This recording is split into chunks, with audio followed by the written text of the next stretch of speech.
When the plant switched his mother from the first shift to the second shift, life changed for Scott. Except for breakfast and weekends and holidays, of course, the whole family hardly ever had a chance to be together anymore.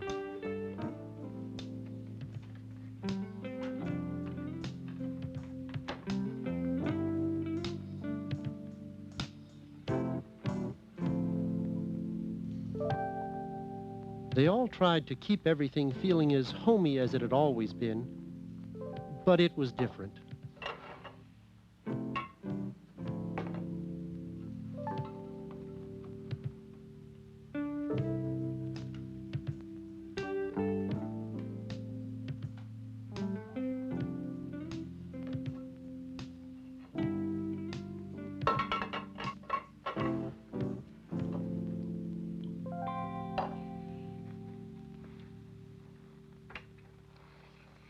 His mom took Becky to the sitter on the way to work, and Dad picked her up when he got off.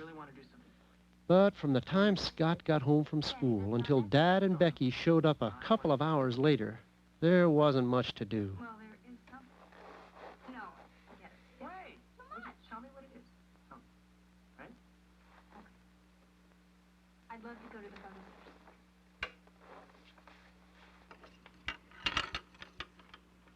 He used to think it would be great to work on his models without a 4-year-old sister pestering him, but sometimes the parts wouldn't fit, even when Becky wasn't there to blame it on.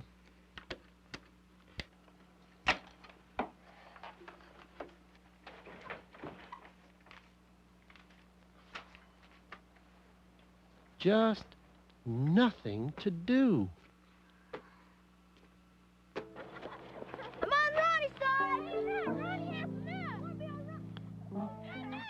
Which is why Scott didn't always go straight home. Why he stopped by the park a lot of times.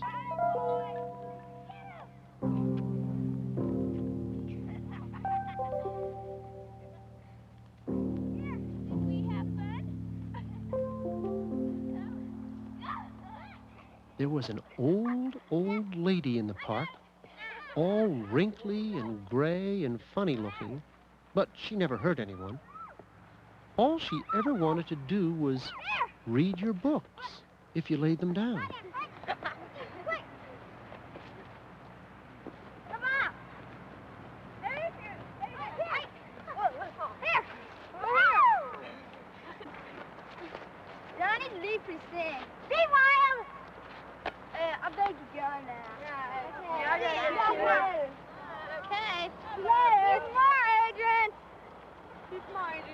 See you later, Scott.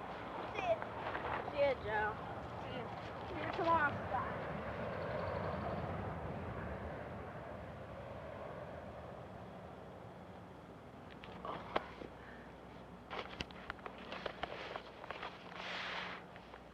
I just like to keep in touch, you know. I hope you don't mind.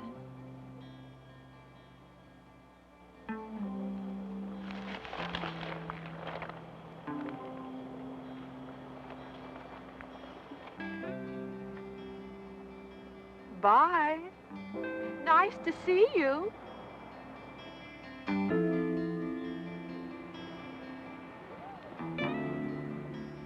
The funny old lady was always there, rain or shine.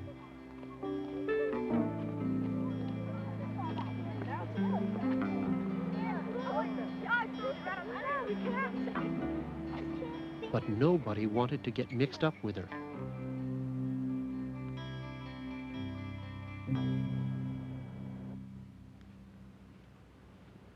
It's getting late, Scott.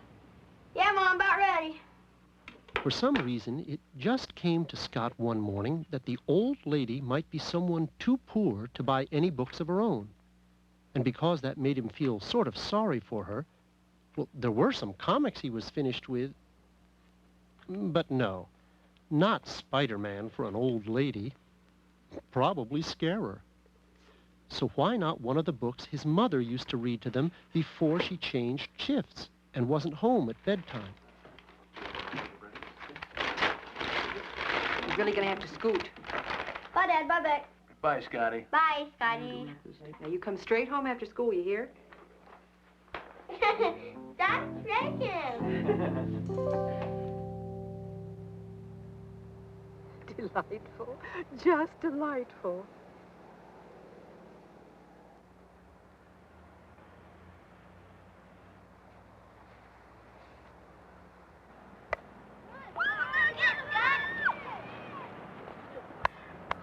Oh, what, are you sleeping or something? It's right there. It's easy. What?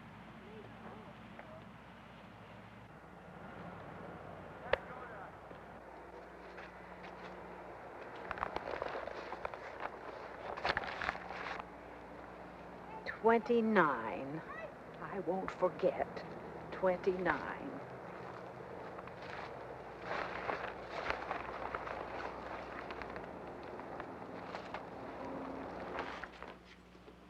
There was kind of an unwritten rule that nobody paid any attention to the funny old lady, so Scott didn't either. But he wondered if maybe she wasn't trying to remember what page she was on. Sure enough, there was a single gray hair, something you'd hardly ever notice in a million years, sticking out of his book at page 29. Anyone else got one? Yeah, I got one.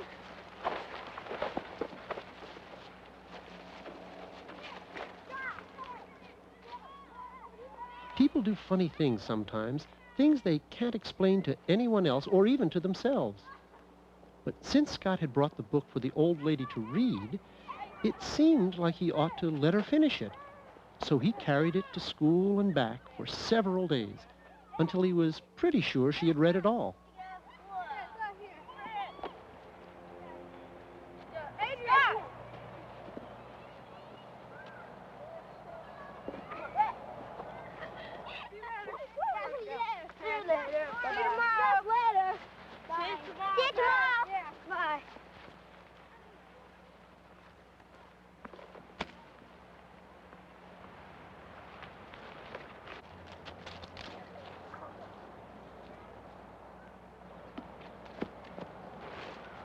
You know how it's fun to have a secret?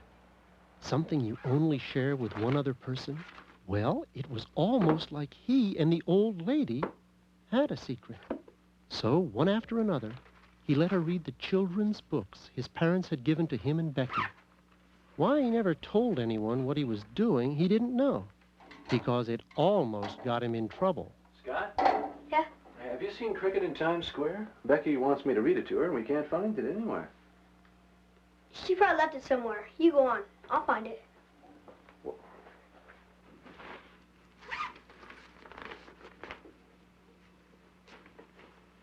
And she had one silk ear. Her left ear was made out of silk, and it was real soft. And everybody in the whole country wanted to feel her.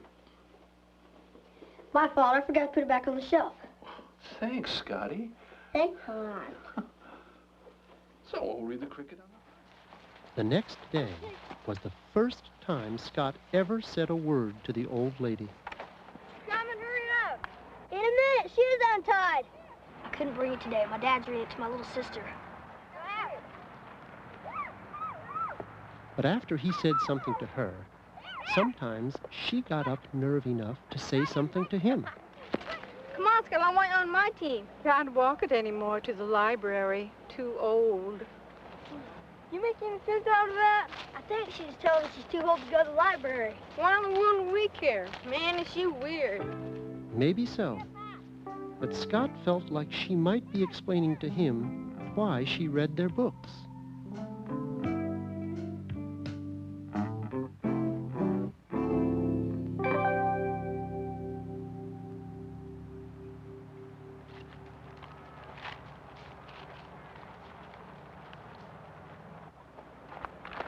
Are you okay? fine. I'm fine. Now, don't you worry about me. I'm fine. You need any help, Miss Ralph Connor? Oh, thank you. No, Lester. My young friend is here.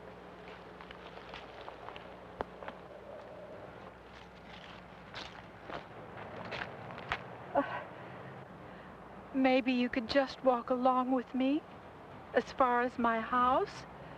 It's just over there. You're never supposed to go with strangers. But she wasn't really a stranger, was she? The patrolman knew her, and so did he. Maybe she was right. They were friends.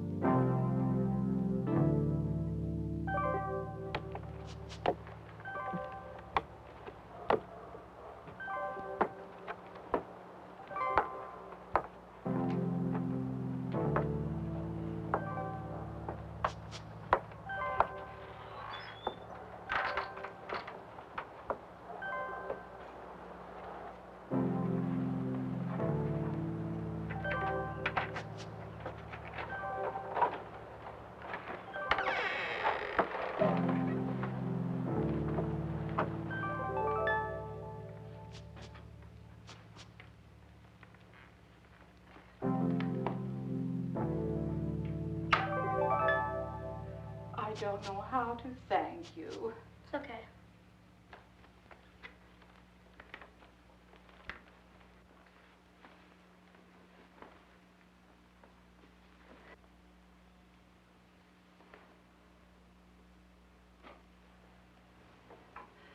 I hate to ask, but could you just help me off with my jacket and put it there? Then I'll rest, and I'll be all right, I promise.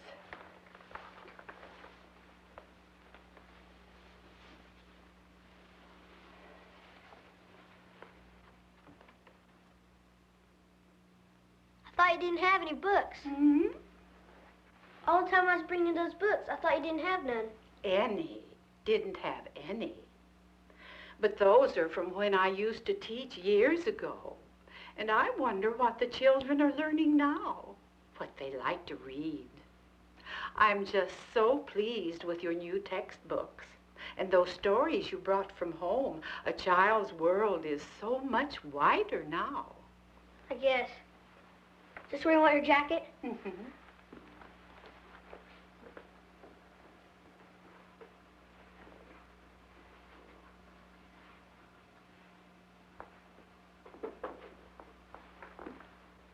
Thank you. Here, have a treat. It's all right. Can you come back sometime? With my arthritis, I don't know how much longer I can walk to the park. Maybe, I don't know.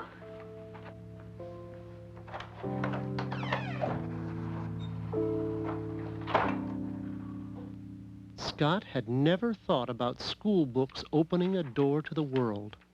But whenever he saw something new about science or social studies or somewhere far off, he wondered now if the old lady would be interested in it. She wasn't in the park much anymore, and Scott suddenly realized he missed her when he didn't see her, just like you would a real friend. One day, he found himself checking out all the books he could check out at one time. You gonna read all those? Yep. What, on a special project or what? Okay.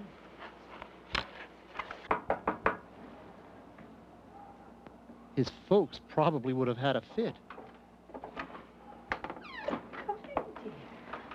But then parents, most grown-ups actually, don't always give children credit for having any common sense at all.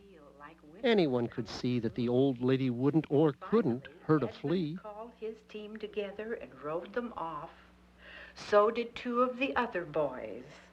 To have continued beyond the prince would not have been the thing to do. Oh, dear, my eyes aren't so good either. Could you read it to me? At the pond, I called them to take the left fork. Away from the city, they halted in Confusion. They halted in confusion. They reined and rode slowly back. I said, With all the extra practice he got reading to his friend, Scott got pretty good at it. And at some other subjects, too, that he learned more about from the library books. 50 to 1, and I have heard that some have offered 100 without finding takers. Mama, here. Scott, I'm just so pleased with your grades. First thing when I got home last night, I looked at them, and I felt like coming in to wake you up and give you a hug. He gets his brains from me. I'm gonna be smart when I grow up. Oh, good. You know, I worried when the shift thing came up. The disruption in family life. I was afraid. But I needn't have been. Funny, just when everyone was feeling so good, that's when trouble reared its head. If you like to teach so much, how come you still don't? They won't let me.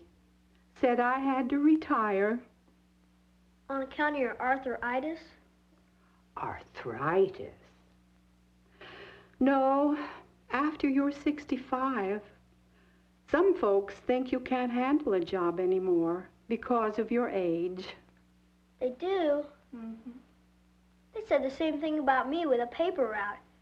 Said I wasn't old enough. You have to be 12. I'm bigger than Shrimpy Nelson. I can carry more papers than he can, but just because I'm not 12. Discrimination. Do you know what discrimination is? Discrimination is when people make up their minds about what you can do or not do for reasons that have nothing to do with your ability. Kids get that all the time. What you call it? Discrimination? Can't ride your bike in the street? Too little. Can't go to neat-sounding movies? Too young. Can't walk outside the neighborhood? Can't spend your own money for a pocket knife? Discrimination. Some of it you have to admit for your own good. Do you really think you can handle your bike safely in city traffic?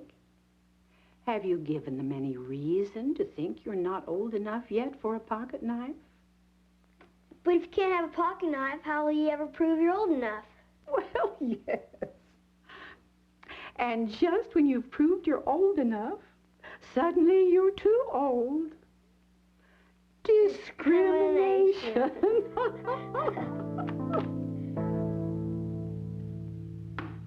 How could Scott know that today was a day when his mother had to stay home because Becky was sick? Scott! Oh. He's home, Russell. That she'd called his dad when he wasn't home right after school, that they'd been calling all over. Where have you been? Do you know how worried we've been about you? Scott. I'm all right, I tell you. We know you're all right, but where have you been? A friend's house. What friend? We called everybody we knew, your teacher. We even went down your class roll. If nobody knew, we were going to call the police. Don't you trust me? Don't you think I can take care of myself between here and school? What friend? I don't remember her name. Oh, my God. You don't know her name? You've been in the house of someone you don't know? I know she's my friend. I know she gets lonesome a lot, just like me. She's really nice. Nice? You're not old enough to know who's nice and who's a maniac. I am too. We'll be the judge of that.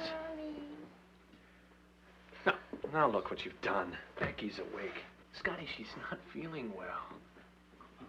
Son, you don't know who's out there that's your friend and who... With everybody so upset, there was nothing much Scott could do but take his father over to his friend's house. A lot more consideration than that. You've had your mother half scared to death.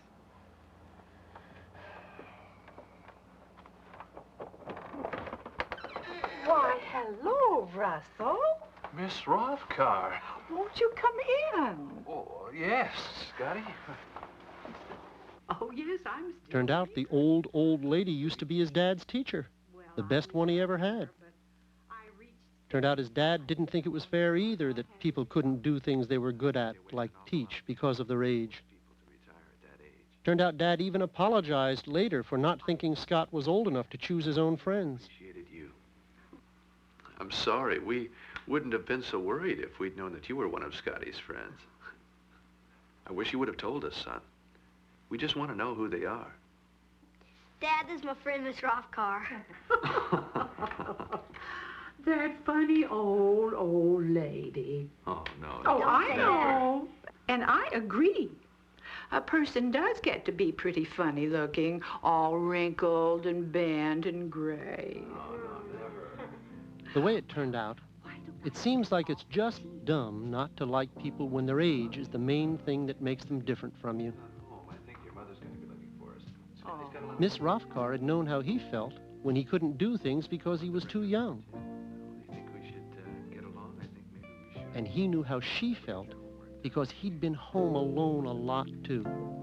When you get right down to it, that's how friends are made. By people thinking about how other people feel. And that goes whether it's someone you have just met or one of your old friends.